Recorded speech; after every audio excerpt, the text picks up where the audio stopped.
Mit navn er Albert. Og mit navn er Jeppe. Og vi går på e-sportslinjen på Bramming.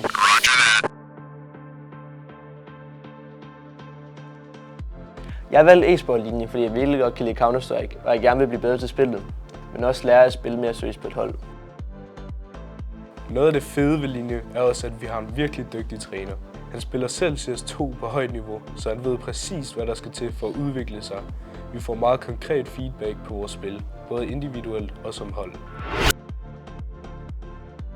Vi træner 3 gange om ugen i skolens e-sportslokale, hvor vi arbejder med ting som aim, movement og granater. Vi arbejder også meget med taktik og samarbejde, fordi Counter-Strike jo i høj grad er et holdspil.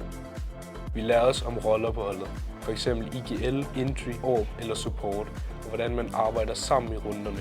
Og så analyserer vi også vores egen kampe, så vi kan se, hvad vi gjorde godt og hvad vi kan gøre bedre næste gang. Noget af det, vi også arbejder med, er mindset. Det handler om at være åben for feedback og se fejl som en mulighed for at blive bedre.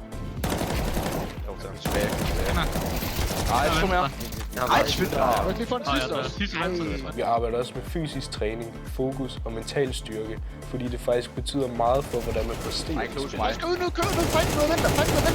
I løbet af året spiller vi også træningskampe og deltager i turneringer, hvor vi skal bruge det, vi har lært i praksis. Og noget af det bedste ved e-sportslinjen er helt klart fællesskabet. Man bliver virkelig en del af et hold, hvor alle gerne vil blive bedre. Så hvis du elsker Counter-Strike og gerne vil udvikle det både som spiller og som person, så skal du vælge e-sport på Bramming. Bum!